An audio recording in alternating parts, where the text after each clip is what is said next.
Okay, hello everyone. Welcome to our last talk of the CIIR talk series. And I'm Negin, a research assistant professor here at UMass.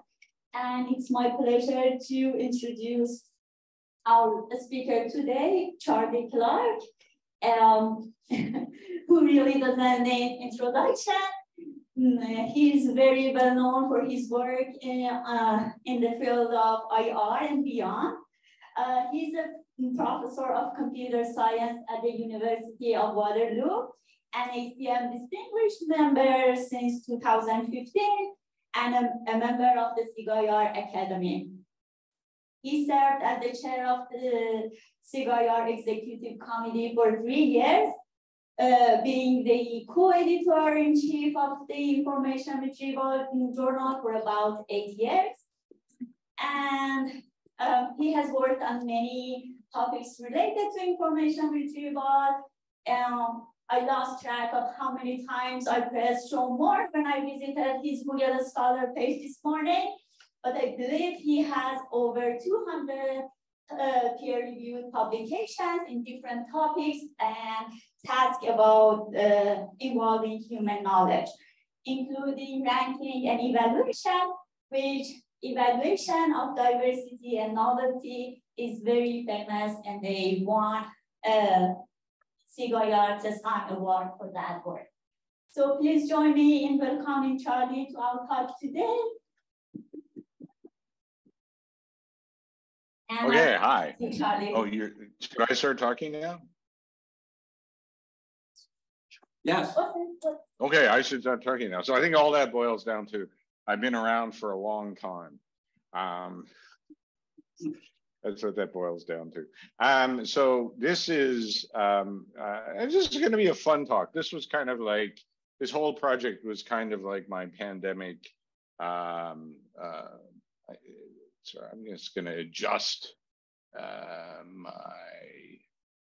this here a little bit so that I can, you all are very tiny in that room. So I just want to make that a little big. There we go. So this is kind of like my pandemic project, but coming out of some experiences I've had in the past. So let me start showing my slides. Okay. So I'm going to do this in parts. And the first part is ultimately we're going to get to things like preference judgments and preference labels and things like that. But I'm going to do this in parts a little bit slowly. And so this is the big motivation. The big motivation basically is neural rankers are so good and they're getting better all the time. And, now we're getting results produced generatively, summarizing stuff, right? Amazing, wild times that we live in. But basically the results are so good now that it's very hard to evaluate rankers, because it's getting harder and harder to evaluate rankers because everything looks really good, right? And basically, if everything is relevant, nothing is relevant, right? If everything is relevant, nothing can be ranked because you have no criteria on which to say this ranking is better than that ranking.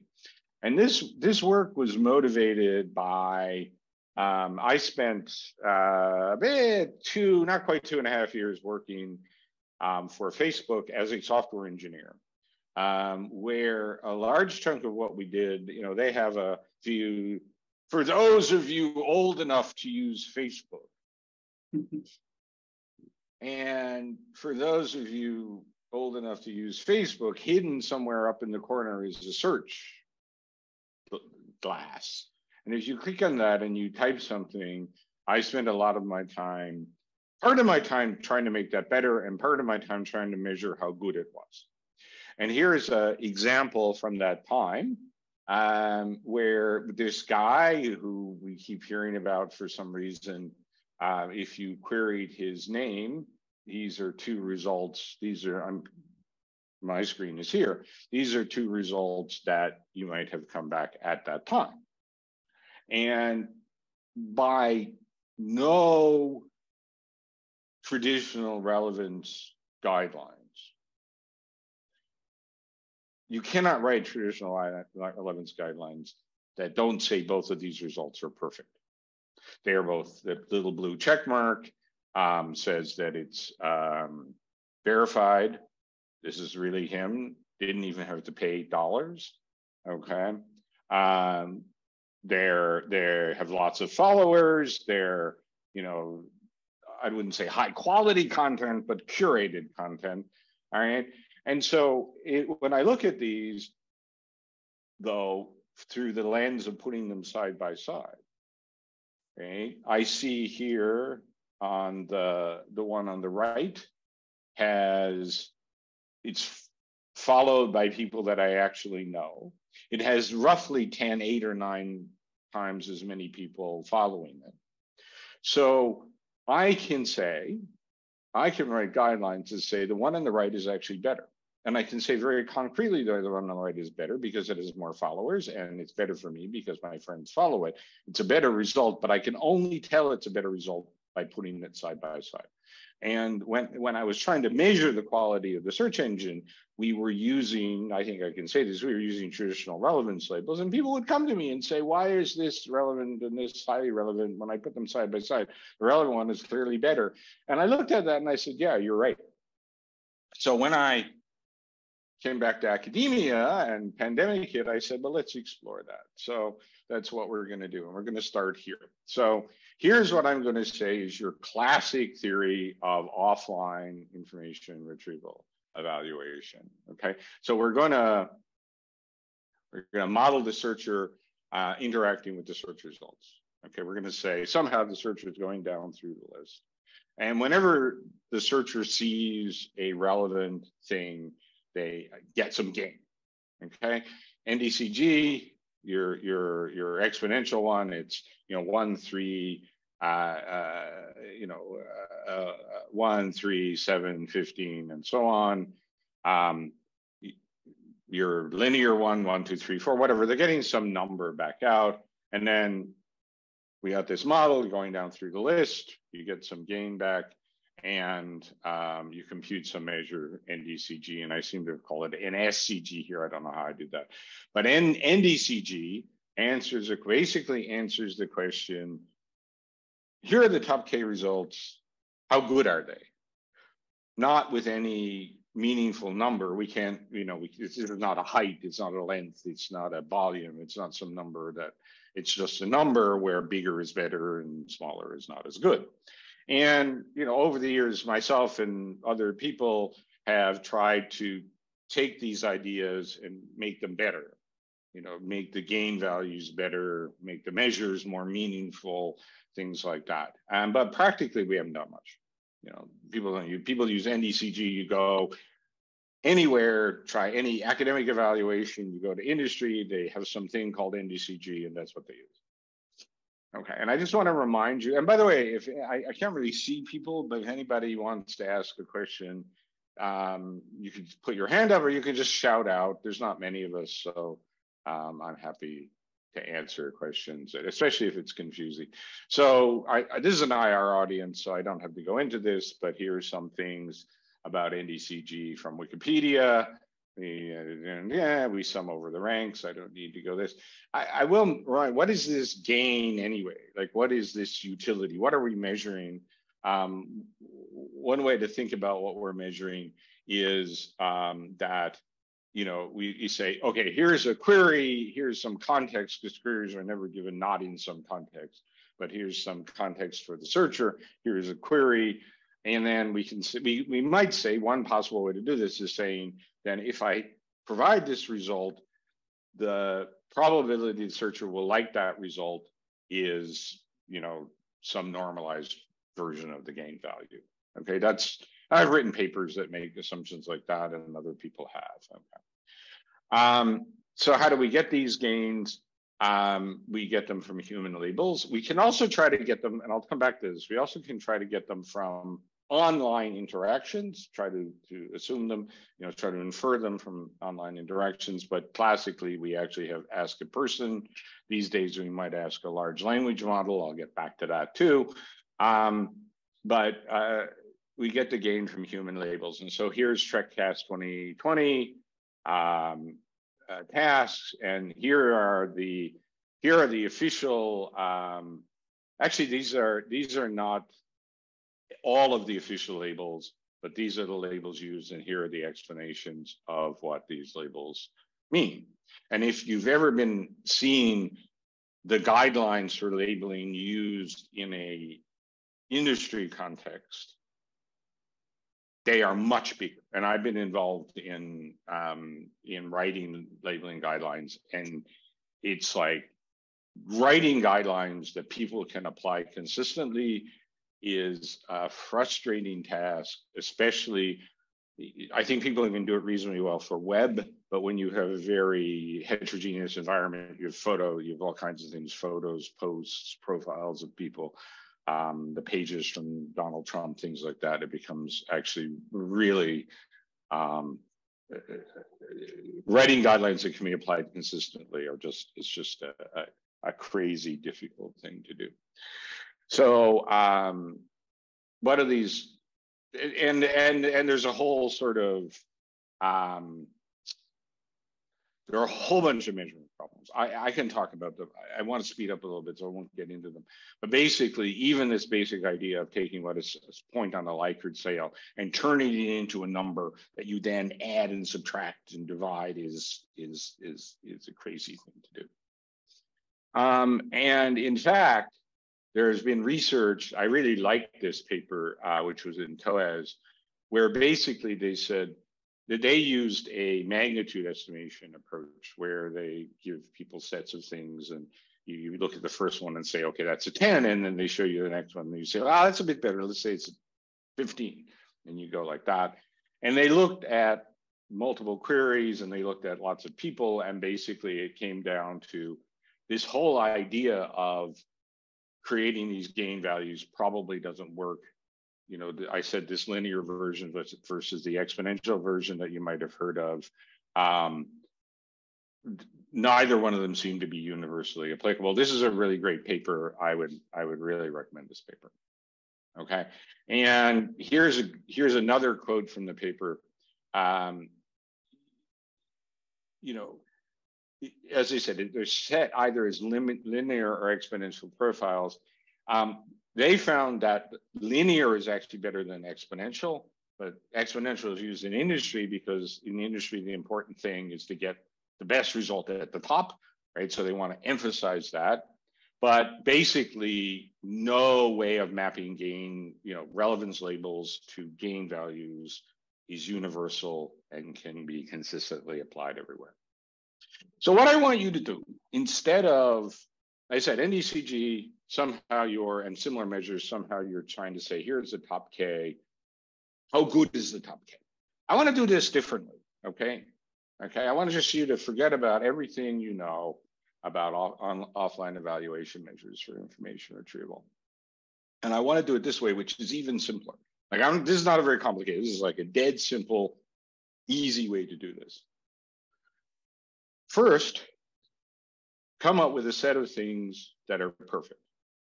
Okay, if we have relevance grades, we can do that. Put all the highly relevant stuff first, all the relevant stuff second, in some order. Okay, so just come up with a specification for what we actually want the result to be. Okay, and then we're going to measure how close our actual ranking. Here's a ranking produced by the ranker. How close is that actual ranking to one of these ideal? They're all equally ideal. Any of them are good. So we pick the one that is closest, and we actually use a rank similarity measure from this. I've invented rank similarity measures. There are lots of rank similarity. The one that's really appropriate for this is rank bias overlap. Basically because it really was built with the idea of comparing rankings from search engines. I'll come back to some of the properties of it. To figure out what the ideal result is, we can do a lot of and I'm going to use preferences and some other things as we move forward, but we use a lot of approaches for number one. For number two, I'm just going to use rank bias overlap. I've invented some measures called MED and things that you could also use that have similar properties, but I'm going to use rank biased overlap. And rank biased overlap is the secret. There's nothing here going on. We just take a set of ideal rankings. Oh, I see something in the chat. Yes, yeah. So in fact, Matt, I'm going to show exactly, yes, tied ranking is totally fine. So we'll see that precise example. And I'm just going to call this compatibility with an ideal ranking because I need a name for it.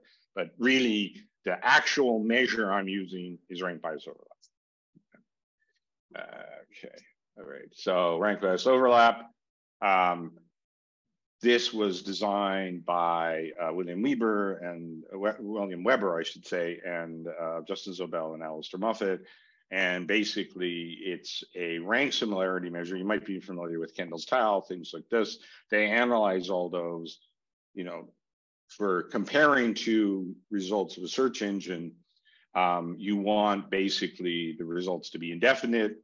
So you want to be able to say, I want a meaningful number cut off at any depth. I want to say getting it right at the top is more important than getting it right farther down, and that the two rankings may not, the intersection may not be the same as the union, right? Something can appear in one but not in the other. And it's basically an exponential decay with some normalization. And the key thing is that you're looking at each depth, you're looking at the degree of overlap and comparing it to the ideal overlap. Okay. So this might answer your question, Matt. So if we have a bunch of rated judgments, we can get a set of ideal rankings, right? So let's say I have perfect, highly relevant, relevant, marginally relevant. We have a set of ideal rankings, which are put all the perfect stuff first, L4 in this case, L4 factorial of them, orderings of them, but all the perfect stuff goes first, then all the highly relevant, then all the relevant, then all the marginally relevant. And that's it. If there's nothing, we don't include the non-relevant stuff. Okay, so this gives us, in some cases, for some TREC testings, like these millions of ideal rankings,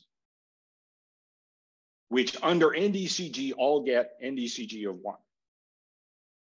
But there's millions of them. All equally good? I don't know. Okay. So if we build sets of ideal, so Matt, I don't know, does that, you can shout out and we can answer questions, like you don't need to type, you could just speak. Thanks, Charlie, you're amazing. Okay, so if you have tied ranks in the ideal set, that's fine, you just do it both ways. And basically, to find the closest one, you basically, within each group, you sort that group according to the actual ranking you're measuring, right? So if the actual ranking puts X before Y, and both of them are perfectly relevant in the closest ideal ranking, you put X before Y, you can prove that. It's a pretty boring proof. Okay, so I have lots of plots like this. This is just one of them. On the y-axis is this RBO-based thing where I basically just order things the way that was there. On the x-axis is NDCG, in this case from TREC Web Ad Hoc 2011, and we don't need to convert. You have to tune P a little bit, but it's actually doesn't depend very much on the collection. Like, so for example, NDCG at 20, P equals 0.95 is usually actually a pretty good match, and you get a pretty good correlation. Kendall's tau here, 0.0, about 0.09. It's roughly, if you use some of the discriminative statistics, roughly the same. So it's ordering the systems roughly the same way, and I didn't need to convert things to gain values. So the math works, right? RBO is effectively 1 minus RBO. 1 minus RBO is a metric in the mathematical sense. Triangle inequality holds. And so what we're doing mathematically is less dubious than converting Likert scale values to gain values and things like that. So in what follows, I'm going to be talking about compatibility. Part 1 was just telling you what that is, and it's really just a name for RBO with this extra piece where I find a set of ideal rankings and compute the closest one. Okay. Any questions on that from Matt or from somebody else? No, I just see a screen of names and a few pictures of people and a little tiny, tiny box with people sitting at desks, I think. All right, so I'm going to talk about compatibility. That's going to be the thing that's going to let me work with preference labels. Now I want to talk about ideal. I did ideal rankings based on NDCG. Let's do ideal rankings based on preference labels. Let me check the time here too. Okay. So preference labels are going to do evaluation entirely on two binary things.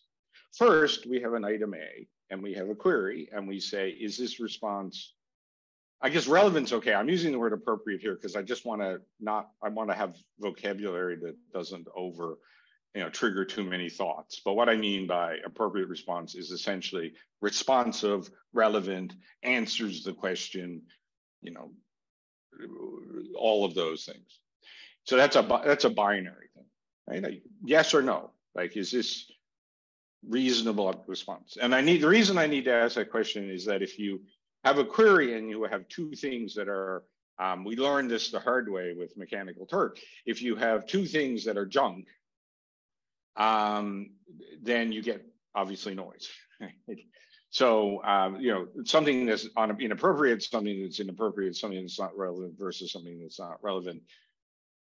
On what basis do I pick one over the other? So once I know I have a set of things that are relevant in the traditional sense or responsive or whatever you want, then the next binary judgment that I make is A better than B or is B better than A? And it's not quite binary because you have to, in some circumstances, you have to allow the idea that A and B are equal. To get ahead of myself a little bit, when we do this with Mechanical Turk, we actually don't allow that because too many people pick it. Once again, hard learned lessons, okay? And so now we have things that are binary. There's no need for people to learn the difference between highly relevant and super highly relevant and super duper highly relevant and perfect. You just say, which is better?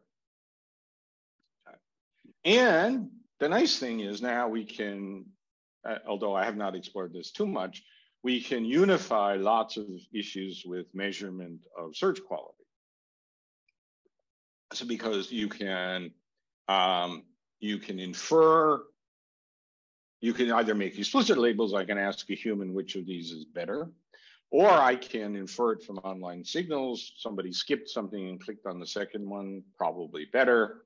And we can also consider external factors. So if somebody says, oh, these seem just as good, then we can say, okay, well, pizza by my house and pizza like 100 miles away, pizza by my house probably better, right? News search, article written a week ago or updated article written today, probably the one written today.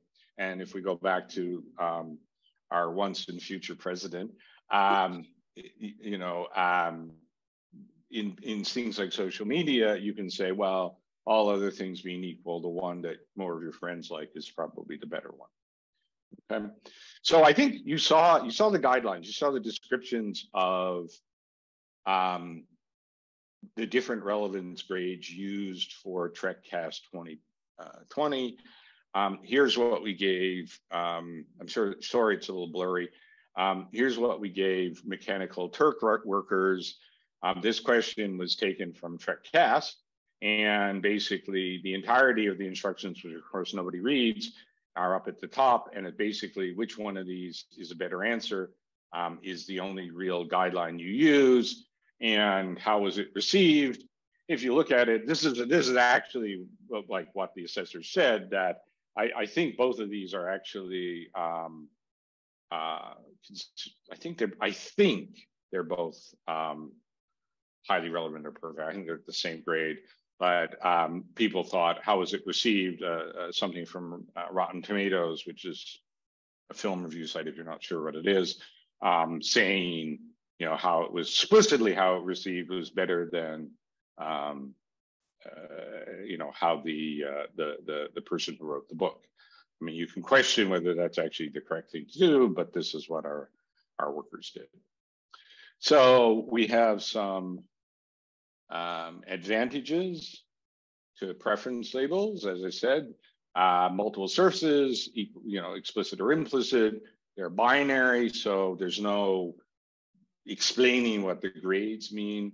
And it has this extra advantage that it can directly reflect preferences.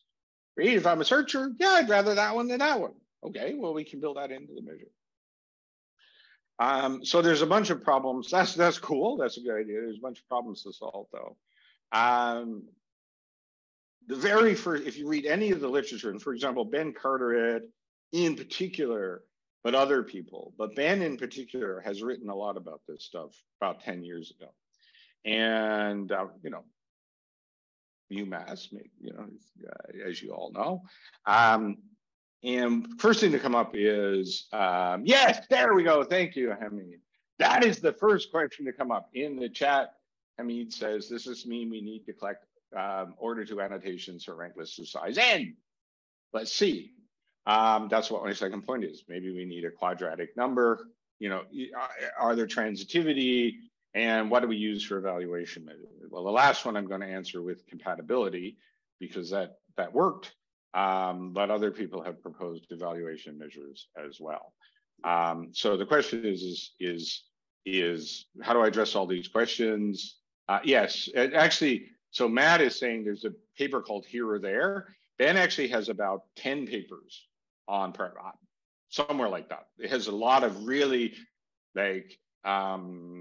he did a lot of different people have explored this, actually going back into the 90s.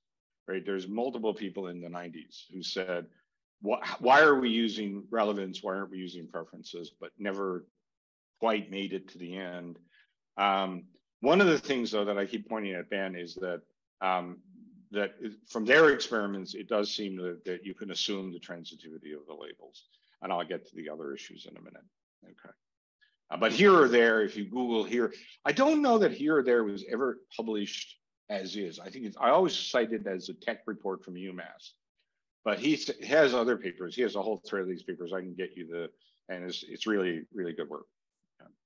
Oh, sorry, here we go. So back in the 90s, here are some papers that proposed not using relevance, but using preferences. And in these, they're sort of lost to history. In 1990, I mean, not many of us, some of us, but not many of us were alive when these papers were written, okay? And yet, when I read them, I go, yeah, they're right. All the things that I'm telling you now are most of it is in these papers. Some really good ideas that have not even yet been fully explored. Here are some papers by Ben Carteret. Here or There is the last one. Thank you, Matt. And here are a couple of other papers that he's done. And there's actually a whole set of these, but these are some of the highlights. He did later work with diversity for preferences and things like that. And there's been a few recent papers in CIIRs over the past few years. Tetsuya has done a couple of things on this. Yichun Liu has done a few things on this, and so on. So it's not me all by myself, but it's people have tried this, but it's never come together 100%. We've been doing some recent work. Not all of it I'm presenting here, but here's a few examples of papers. The shallow pooling in particular doesn't use compatibility. It just basically it was using preferences and looking at, if you're familiar with MS Marco, each query just has one label. And this paper was trying to show, well, maybe actually that label is not as good as other things that are being surfaced by the rankers. So that in fact, if you were perfect by just getting the one relevant thing at the top, you might actually be producing not as good a result in the opinion of people as the actual rankers that people were using. Rocky QA was an example that we had looked at. Okay, so just to remind you, we're gonna measure things by compatibility with an ideal ranking. So we're just gonna specify the ideal ranking somehow, and then we're going to measure how close it is with RBO. So this is one answer to the transitivity issue. There are other answers, but one answer is just like, well, what do we care about more than the top 5 or so? Okay, top 10 or so.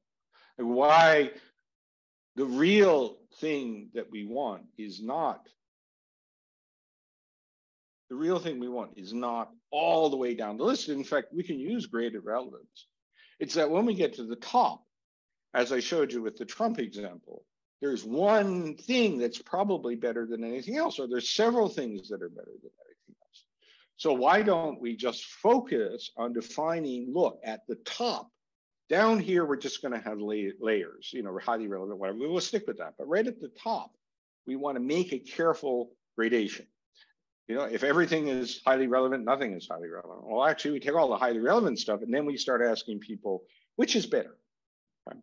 And so there's no need to worry about exactly what the ideal ranking is down, you know, at 1,000 or whatever. But let's really focus things at the top, and that solves the n squared problem to some extent. And the first time we tried this, we did it in-house. So we labeled some stuff with preferences. And then we also used mechanical Turk. And so this is from TREC TAS 2019. Okay, along the x-axis there is the official NDCG at 5. Okay, that's along the x. And if you look at the lower of the two plots on the right, we see that there's not a lot of separation between the runs. Sure, there's good ones and there's bad ones, but there's not a lot of separation. And the one that's circled, and this is 2019, remember, you never get this now, but the one that's circled on all of the plots is the best non-neural run. So the best non-neural run, which was mine, because it helps to be an evil old man that knows how to get things to work. I did at that time. I did a neural run too. It was better, but not very much better. But I did a non-neural run using everything I could think of. Expansion and other corpora, blah, blah, blah, blah, blah. And it kind of beat a lot of the neural, well, like most of the rest for a long way down our neural. This was 2019. This would never happen there. Okay. But when we used along the y-axis is compatibility, and when we applied compatibility, a bunch of runs that I think were doing question rewriting or question expansion kind of moved up to be very distinct from the other runs. And that recognizing that improvement, which was robust across mechanical Turk, local judgments, different kinds of things we did, was really the interesting thing. So we're actually seeing things from this, from finding what is the best thing than from traditional relevance assessments wouldn't pick up. Okay, and then in fact, I'll just go through that. Just got to be aware of the time. Okay, I got lots of time.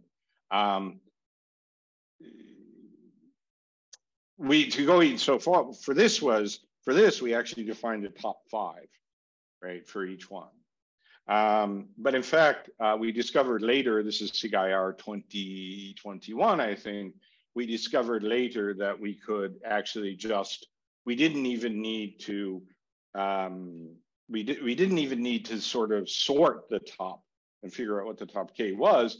We could actually just collect a lot of preferences, focusing on the top end. So if things, you know, if things are winning a lot, we sort of fight them against each other. There's an algorithm, I'll explain it. But once we have all of the preferences, we don't even need to worry about transitivity. We don't even need to worry about, you know, are there incompatible, you know, this person said A is better than B, and that person said B is better than A. We can just take those things, treat it as all of the judgments we had, treat it as a directed graph. And basically apply an algorithm, which is called, basically this is an NP complete problem called minimum feedback arc sets, but a particular algorithm, basically this one by Adaz, I'm going to pronounce that, I'm sorry if that's wrong.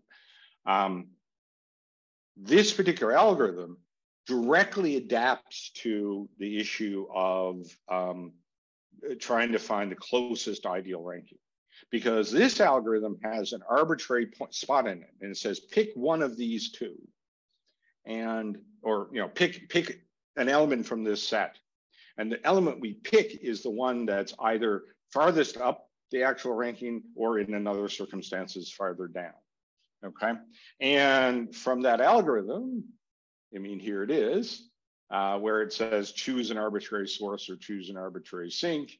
We actually, at that point, make the choice that gets us the one that's closest to the ideal ranking. When we do that, we get basically the same results as we got from actually defining the top 5. Okay, and we get this other result that that makes these particular runs more distinguished from the herd, let's say. And I can talk about that. That's going through a bunch of algorithms and math and stuff quite quickly. So I'm doing this talk in multiple parts. So the first part was just to tell you I'm using RBO in this strange way. By the way, RBO in a strange way, that's actually in the original RBO paper, although they didn't really go very far with it. So this is the summary of part 2. So we're going to base our evaluation on binary labels, where the binary labels are either is the item relevant or not, and then which of the two is better. That's not quite binary because you could say they're the same. The advantage of this is that the relevance guidelines are greatly simplified. I have not tried writing industry relevance guidelines on the basis of this, but certainly an academic relevance guidelines are simpler, but they're not relevance guidelines. They're just saying, pick one, which one is better? If there's a tie, here's how you break the tie. And it avoids this mathematically dubious idea of converting judged grades to gain values to do math on goes away. I haven't discussed this with Norbert very much. I did a little bit, but I think if you're familiar with some of the things he's been doing lately about measurement, that addresses that sort of problem. And evaluation, you can even you can compute compatibility just on a bag of preferences, and it works on multiple collections. And you can also derive these preference labels both from human judgments and not from human judgments. So this is part 2. Okay. Hey, Charlie. All right. Oh, wait, now, why is this part 2? This should be part 3. This is part 3. I'm lying here. Yes, someone, Matt? Who? No, this is James. James, how you doing? Yeah. I'm okay. So maybe actually part 2 or 3, whatever it is going to touch this. But I was wondering, when you collect these preference relations, you allow the possibility in one of your graphs, at least, that A is better than B and B is A. But how do you pull that out of the the clicks or the mechanical Turk judgments you might give, where you give this, you show it to 10 people or 100 people? Is there some point where something becomes better or worse, or how does that work? So okay, so we want to find the top. So just ignoring the screen I have up for a second. Okay, the basic task is here are a bunch of things. We want to find the top K, and we can do preferences. That is exactly dueling bandits. So if I want to find the top K of a set, and I have noisy labels, or in fact, the dueling bandits assume that it's not, the labels are not, there's no ground truth. It's just if you pull the arms, 70% of the time A will win and 30% of the time B will win. So you model it exactly as, and we have a paper, CIIR 2022, which is really looking at this through the lens of dueling bandits. Okay, so if I want the top K, I treat it as a dueling bandits problem. Okay, so now I have the top K. Sometimes I get ties, but we know how to deal with ties. We just break them in favor of the actual ranking. Or if neither of these things appear in the actual ranking, we just pick it arbitrarily. But this slide says that basically just take all of, if you run your dueling bandits algorithm and you get all of these judgments, out of it comes the top 5. You can also use all the rest of the judgments. Sometimes the judgment said, in this case, B is better than C, and sometimes it says the C is better than B, but that's okay. these are, I mean, in the algorithm, these are weighted, by the way. So if you get 6 or 7 of them, that's totally fine. And so basically by applying this feedback arch set algorithm, you can just treat it as a bag of preferences at that point. So even though your dueling bandits algorithm really focused in on finding the top ones, you can still use all of the rest of the judgments to help figure out which run is better. Is that answering your question? I think so. I mean, it sounds like there's a couple things going on. One of them is that in some sense, you handle both. You look at all the possibilities. So this algorithm is looking at all the possibilities simultaneously. Also generates multiple best ideal sets. I think, as you said, that are so it's kind of fun. So this was actually a lot of fun. Because, and I had a really, you get students come in who like have a good background in algorithms, and it's like, okay, so there are a lot of feedback arch set algorithms. Only this particular algorithm works because this particular algorithm has, if you look at line 8 and you look at line 12 and you look at line 15, it says choose an arbitrary. And at that point, we choose the one that favors the ideal ranking the most. And other algorithms don't do that. And okay. So it was kind of fun because we understood this problem. If you just have a bag of preferences, what do you do? We understood it was a feedback arch set problem. But then we had to go into the literature and see, well, what does that mean? And it turned out, wow, this one just exactly fits, right? And the other ones don't. And this, by the way, on not just these kinds of data sets, but on lots of different kinds. So empirically, this is an excellent algorithm for the feedback arch set problem, which is basically, the feedback arch set is basically removing arcs until we don't have any that go back. Like, so what are the minimum number of edges you can remove in a weighted sense so that you don't have, you have a DAG. Okay. Right. And so this should be part 3, preference labels from human judgments. And so I showed you this already. We can do that. So we've seen the interface. Okay. Here's another example. So we've done this maybe 3 or 4 different times. I think we've done it 3 different times with 3 different sets. So this is the interface used for TREC CAST 2019. This is also the interface we used for the one with the MS Markov I was talking about earlier. We had, here's another example from TREC Deep Learning. There's a question, who is Jaffe, which is ambiguous. Okay. So people like the one, and actually this example was picked at random. I was a bit terrified of doing this, but when we wanted to pull some examples, we pulled some examples at random. And in fact, if you look at this and think about it, okay, the one on the left was preferred over the one on the right. And the one on the left says it's a biography, it's written as a biography, it has complete sentences. And on the other hand, so we can say, no, I like the other one better. That's fine. But our treating this as a dueling bandits problem, we came up with the one on the right as the better passage. Oh, sorry, I'm actually going to talk about the dueling bandits thing now. I apologize. I wrote this talk. I was supposed to give this talk in April, and I pulled all these slides together in April. And in the intro, I've forgotten what I put in and what I didn't. So I'm actually going to give you more information about the dueling bandits problem. So crowdsourcing these labels are definitely noisy. Okay, so we treat this, if you're familiar, you've done your reinforcement learning, 2 or 3, well, bandits are done that pretty early on. I don't know if you necessarily get the dueling bandits, but the idea of the dueling bandits is that instead of pulling one arm to see what happens, I actually can compare arms. And there's actually a mapping of one into the other in the sense that any algorithm that you apply for one-arm bandit you treat each pair as an arm, and then you can apply the same algorithm. But there are better algorithms. People like Martin DeRuyck have done a lot of work. Other people have done a lot of work on this.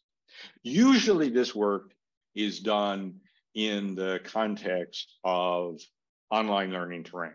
So usually what happens is you have use some kind of interleaving. You have two rankers. You want to see which one is better. You do some kind of interleaving method. There's lots of methods for doing that. So you get an unbiased pull of both arms in the aggregate anyway.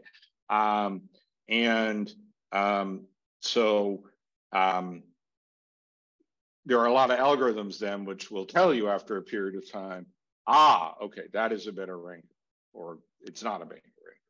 Whatever you have a production ranker, you have a test ranker, and you discover this. So this is awful lot of research on this stuff, and it's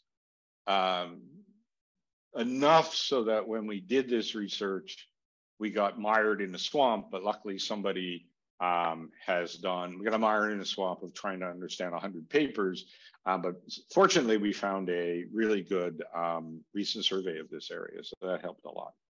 So dueling bandits is, if you're familiar with the regular reinforcement learning single arm bandit, is very, very similar, but not quite. And basically the idea, we have two arms, I and J, and there's some probability that if you hold them in some way, that I will beat J. And often you work with this delta, which is the probability that I will beat J minus 0.5. So you get a number negative or positive. Okay. So as I said, preference judgments by dedicated assessors are very nearly transitive, as Ben showed, Ben Cutter showed, Tetsuya Sakai, and people working with him showed. And so in the language of dueling bandits, we can assume strong stochastic transitivity. There are some other types of transitivity you can assume. One which is a bit hard to adapt to this framework, that's a little stronger than this, and some other weaker ones, but we are in picking out an algorithms to apply to this problem. We're going to assume strong stochastic transitivity, and I'm going to speed up. So we analyzed a whole lot of algorithms, and the most important thing is we found that humans as dueling bandits is a different problem than online learning to rank. For one thing, we have to be able to tolerate the case when delta ij is 0 or close to 0. So some of the dueling bandits algorithms don't work well in that circumstance, right? And we also, unlike when we pull the arm, we want to pull a pair of arms again, we need a different person. Okay, like if we're going to ask people which is better, A or B, it doesn't make a lot of sense to ask you which is better, A or B, and then go, oh, great. Well, which is better, A or B? I can't ask you again. I need a different person. And so these requirements are not necessarily shared by algorithms in the literature. We depended a lot on a survey. I'm going to go through this quickly. We first did some simulations. I had an algorithm from earlier work.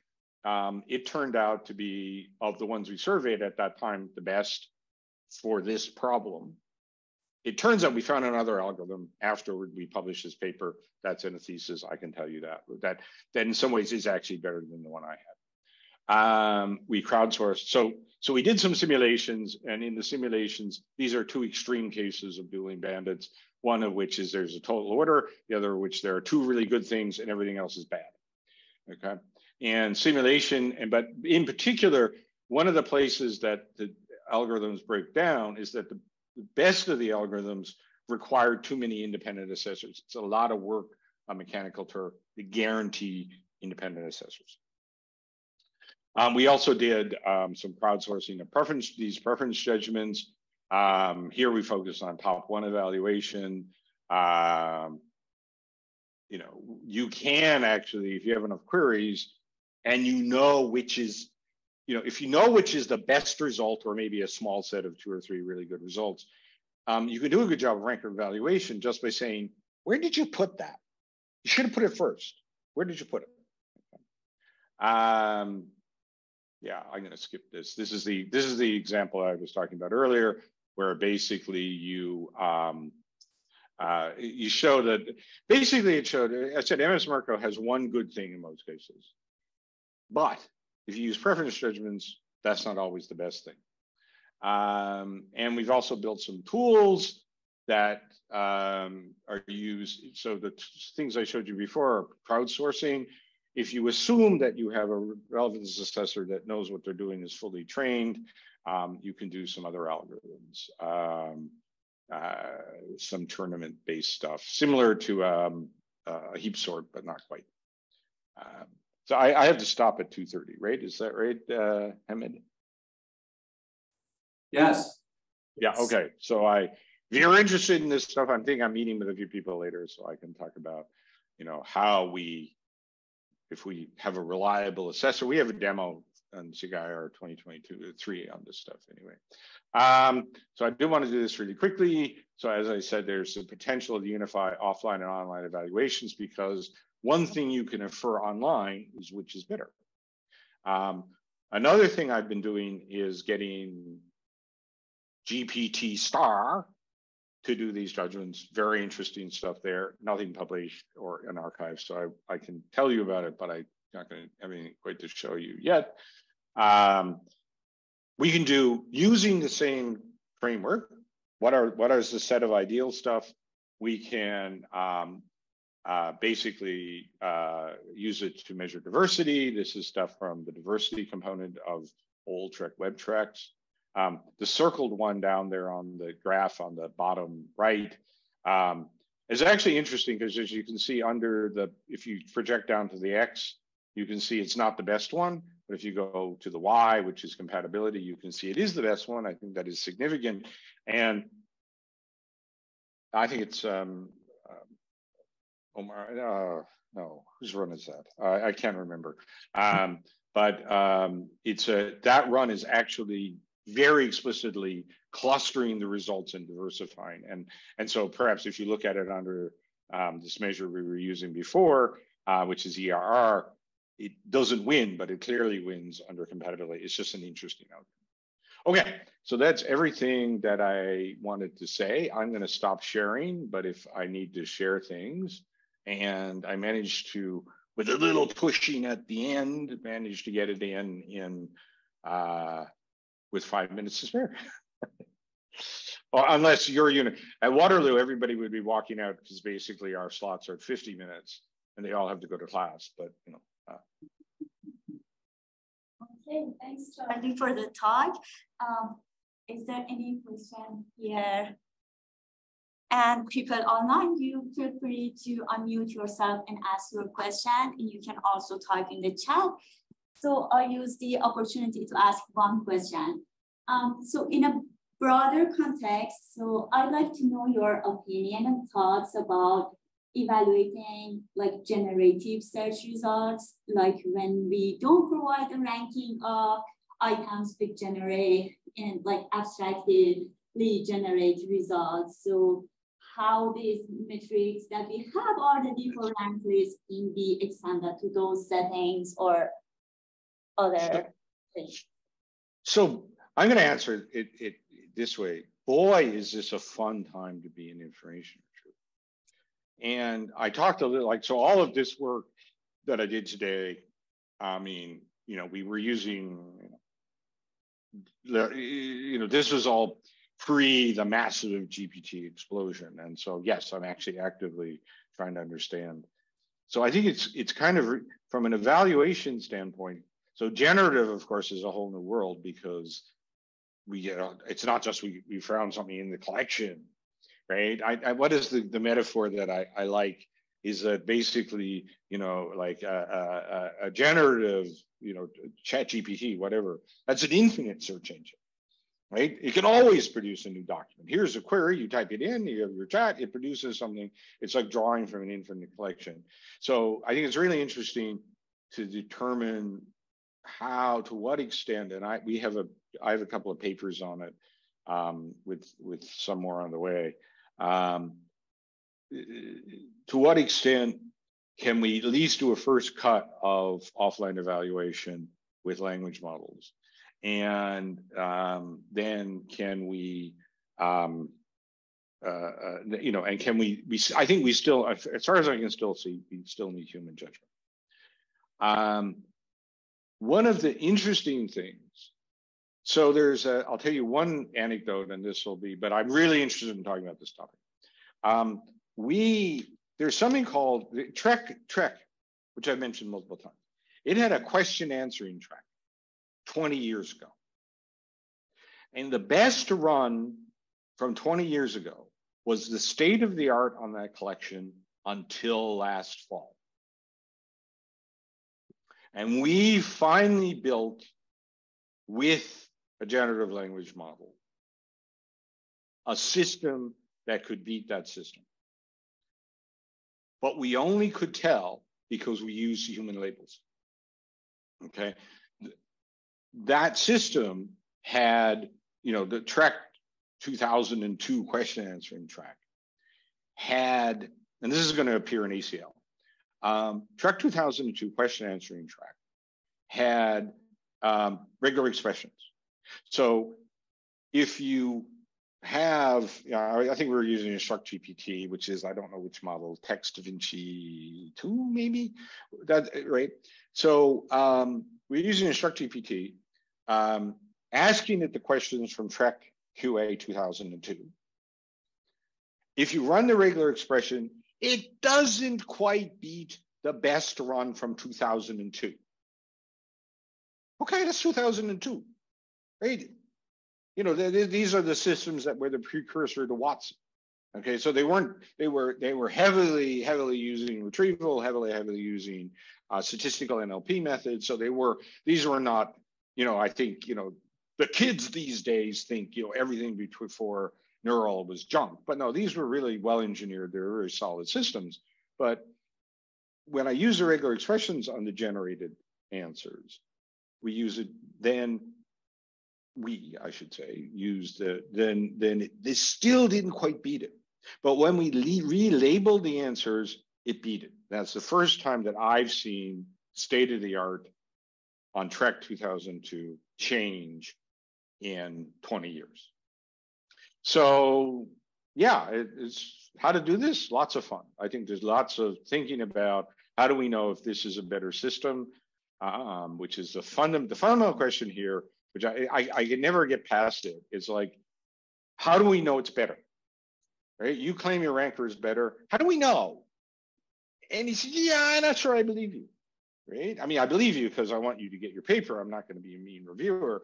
But ultimately, I really want to think about, you know, how do we really know this is better than that? And yeah, generative opens up, hey, a whole new world. So, you know, we got research to do, right? For a long time. So that's a very long answer, but boy, do I love that question. Okay, any other questions?